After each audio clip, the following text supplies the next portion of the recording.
In the winter of 1879, a young Austrian student boarded a train from Vienna. He was 18, studying mathematics and natural science, carrying already an extraordinary secret.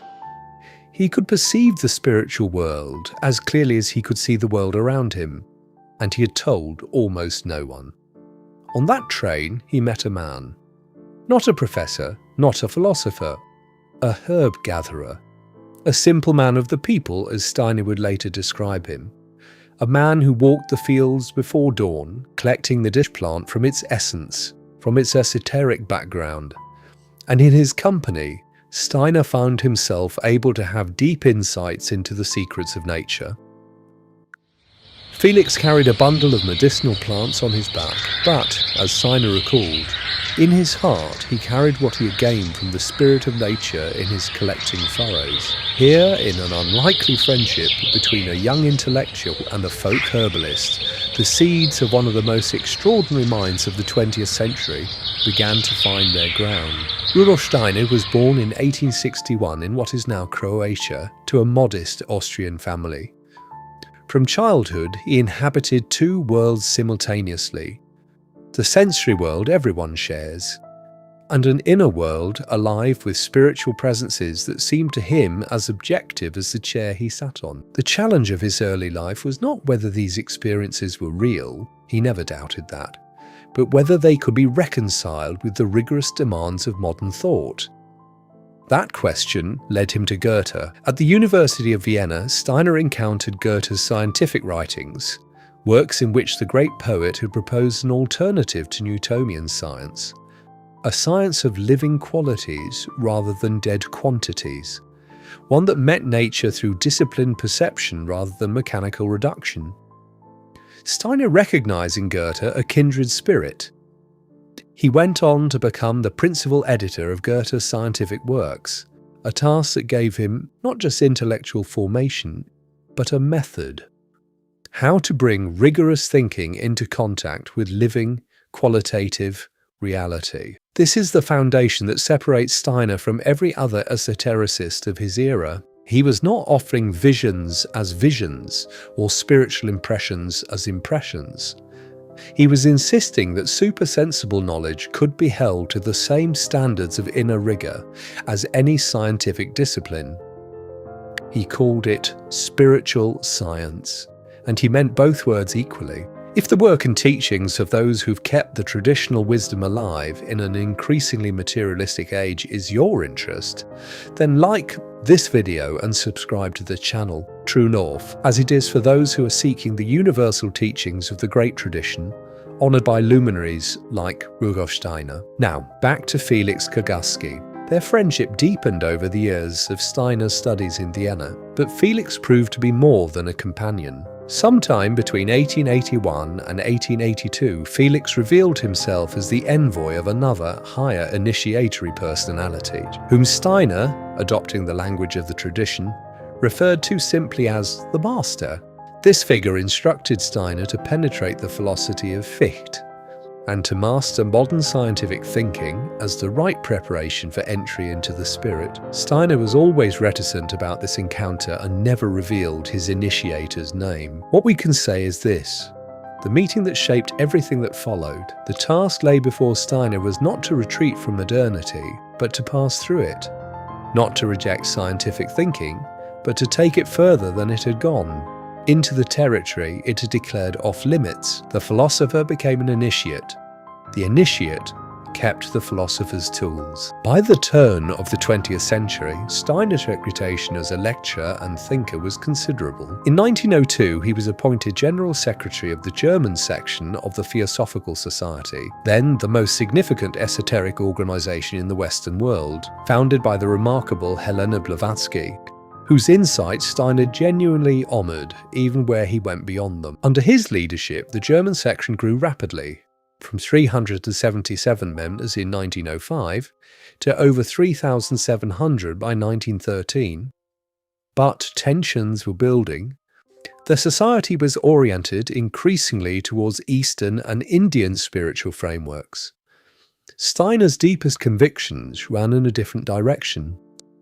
towards the centrality of the Christ event in cosmic evolution, and towards a Western path grounded in Christianity and natural science.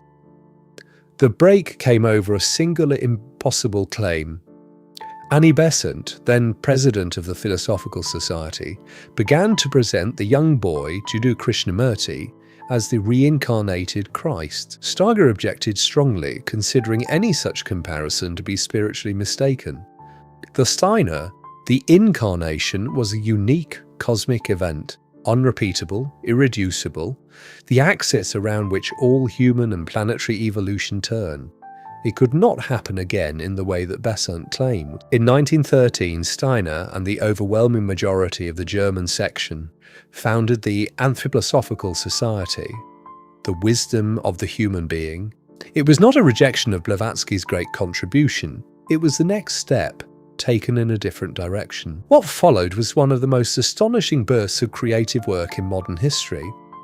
In the remaining 12 years of his life, Steiner gave over 6,000 lectures on subjects ranging from architecture to zoology, from the nature of sleep to the inner life of plants. As certain areas stand out, education is one of these, and Steiner's understanding of child development led to the founding of the first Waldorf school in Stuttgart in 1919, built on a vision of the whole human being, body, soul, and spirit, unfolding irrecognizable 7-year phases.